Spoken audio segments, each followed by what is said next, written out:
어느 날 아침, 이제 나이도 있는데 새로운 걸 배워서 뭐하나. 이런 생각 한 번쯤 해본 적 있지 않은가. 자녀들이 스마트폰 사용법을 알려줄 때 따라 해보다가도 금방 포기하게 되는 자신. 이제 와서 새로운 것을 시작하기엔 너무 늦은 것 같다는 생각. 그런데 57세에 인생 2막을 시작해서 많은 책을 저술한 사람이 있다. 평생 500권의 책을 쓴 조선시대 최고의 시학자 정약용 선생이다. 18년간의 긴 유배 생활을 마치고 돌아온 나이 57세. 보통 사람이라면 여생을 조용히 보내려 했을 것이다. 하지만 그는 오히려 그때부터 더욱 왕성하게 책을 집필했다. 60대에도 70대에도 멈추지 않았다. 정약용 선생은 이렇게 말했다. 배움에는 끝이 없고 덕을 이루는 데는 나이가 없다. 오늘 이야기가 조금이라도 마음에 닿는다면 구독과 좋아요 부탁드린다. 57세. 요즘으로 치면 정년퇴직을 앞두거나 이미 은퇴한 나이다. 대부분은 이 나이가 되면 이제 좀 쉬어야지 하고 여유로운 노후를 계획한다. 평생 일한 만큼 충분히 누릴 자격이 있는 휴식이다.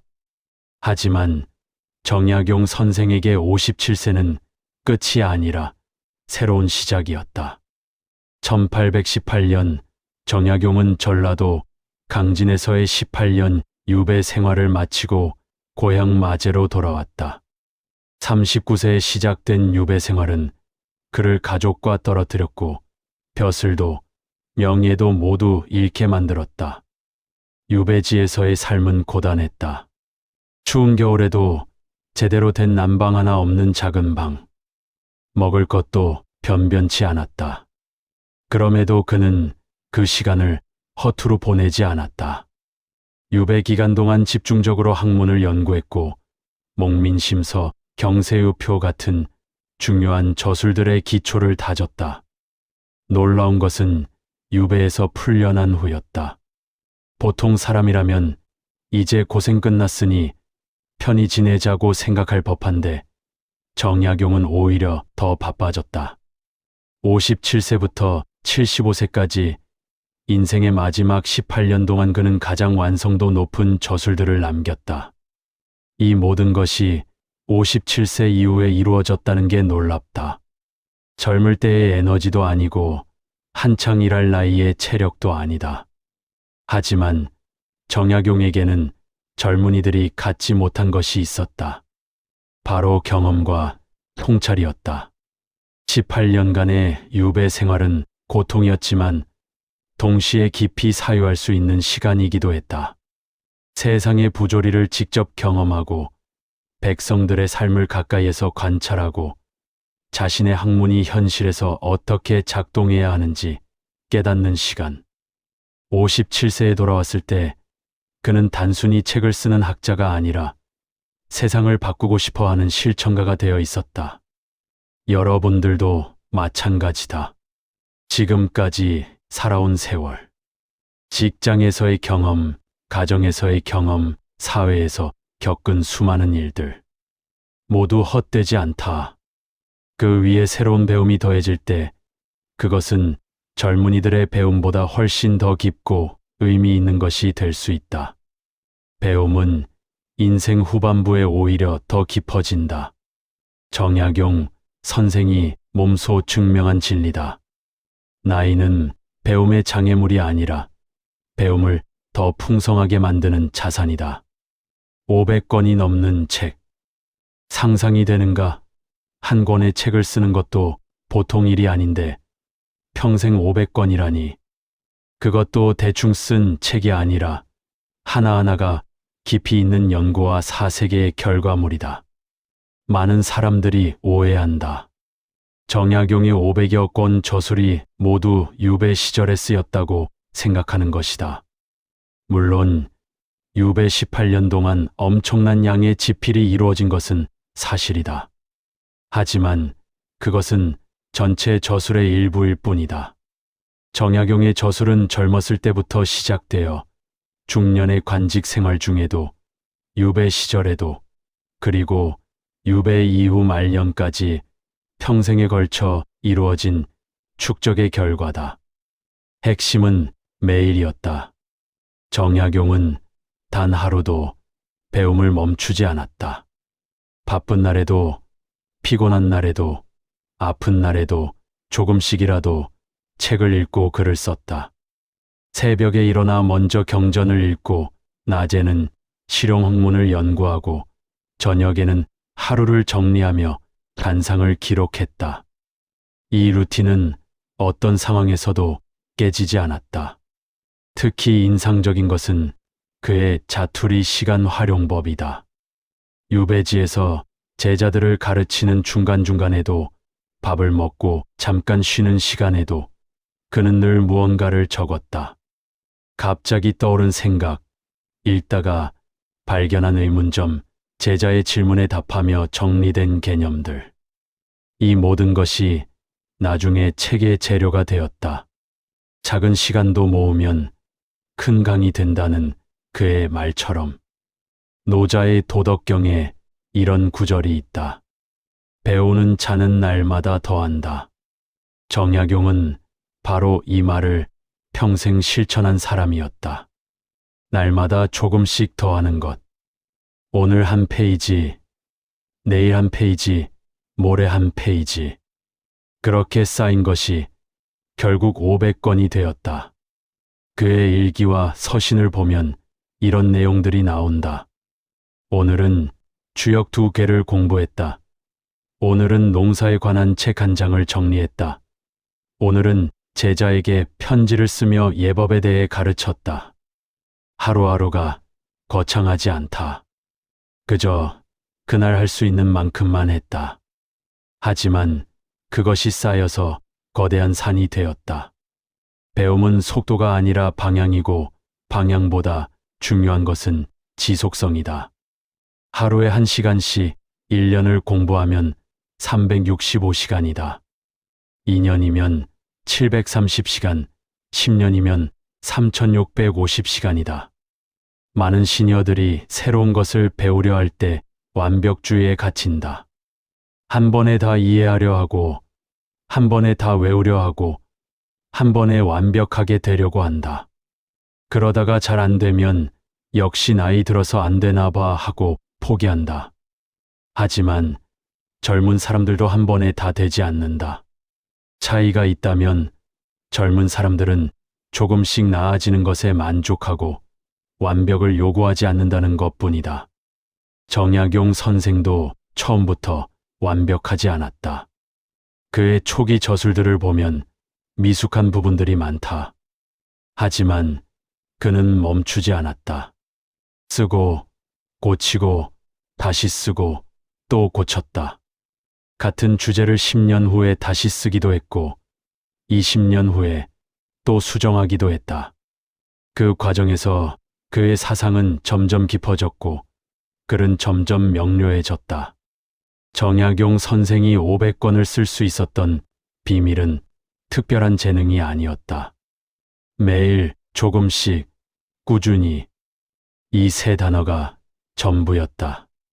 나이가 들면 몸은 자연스럽게 늙는다.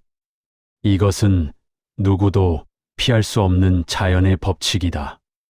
60대가 되면 예전처럼 빨리 걷지 못하고 70대가 되면 계단 오르기가 힘들어진다.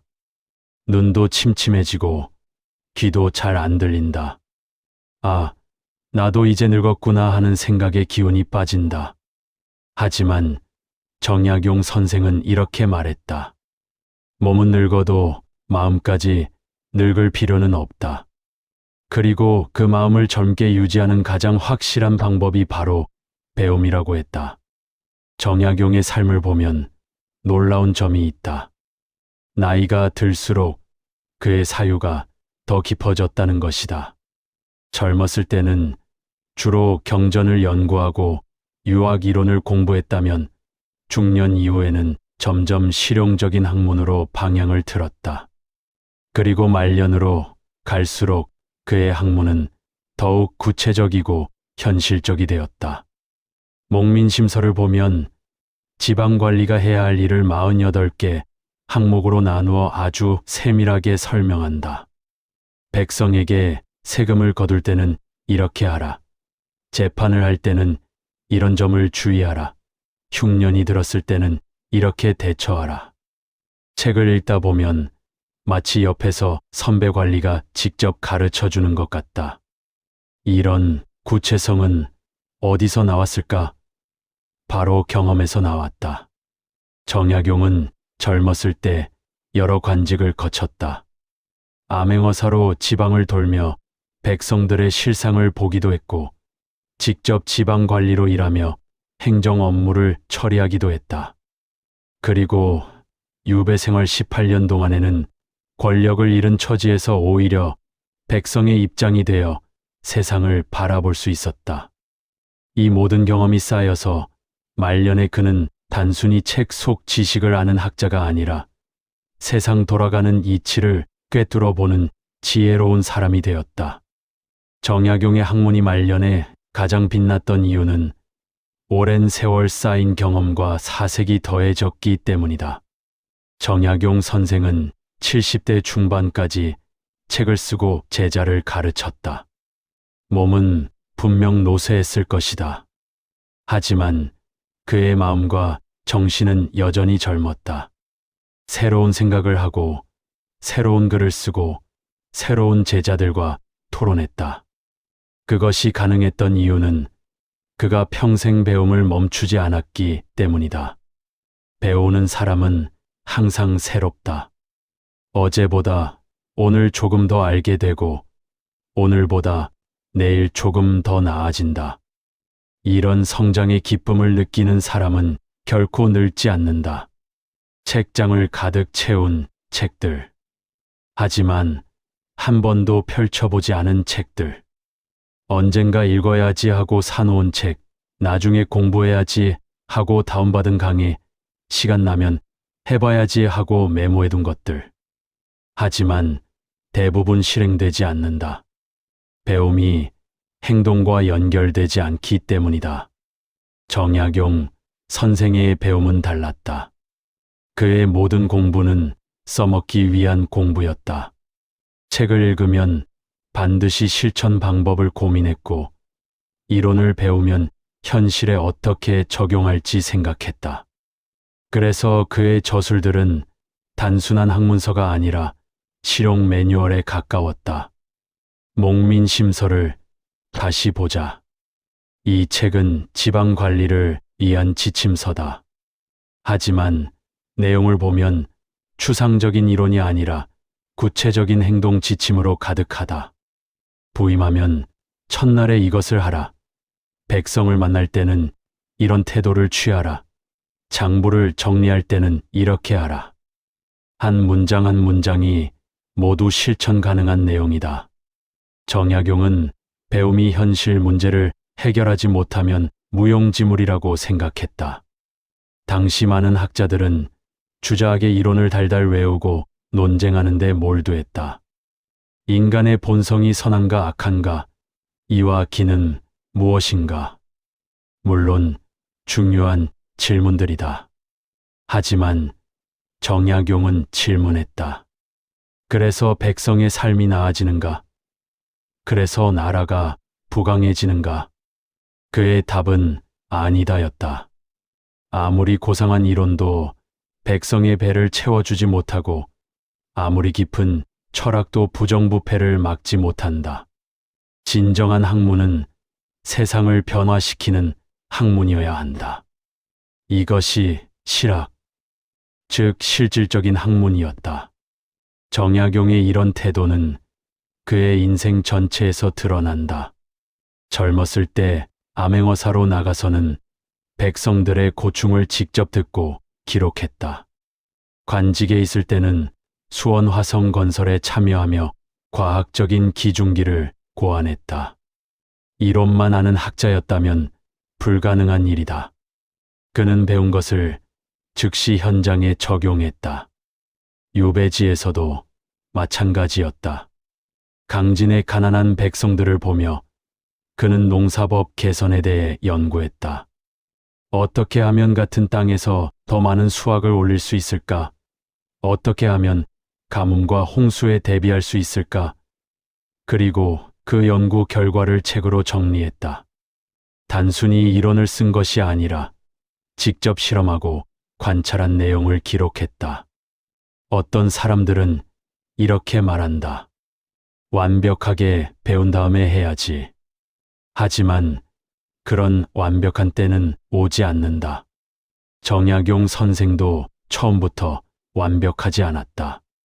실수하고 고치고 다시 해보고 그 과정에서 배움이 진짜 자기 것이 되었다.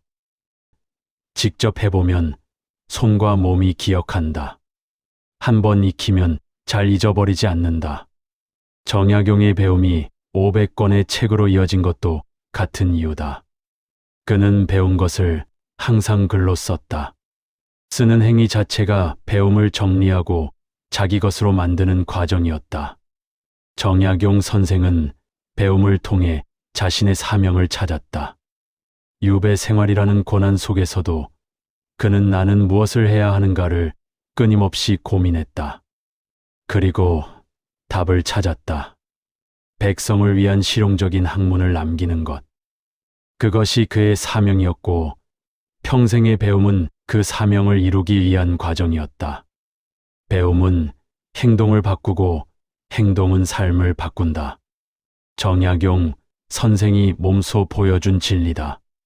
57세 이후에도 멈추지 않았던 배움의 자세, 매일 조금씩 쌓아가는 꾸준함, 나이가 들수록 깊어지는 통찰, 배움을 실천으로 연결하는 태도. 거창한 계획은 필요 없다. 정약용 선생의 방식을 따라 작게 시작하되 오래 가면 된다. 올해 안에 영어를 마스터하겠다. 100권의 책을 읽겠다. 이런 목표는 오히려 부담이 된다. 오늘 한 문장만 배우자. 오늘 한 페이지만 읽자. 이것이면 충분하다. 스마트폰을 배우고 싶다면 오늘은 사진 찍기만 연습한다. 내일은 사진 보기, 모레는 사진 삭제하기. 하루에 딱 한 가지씩만. 이렇게 30일이 지나면 30가지를 배운다. 1년이면 365가지다.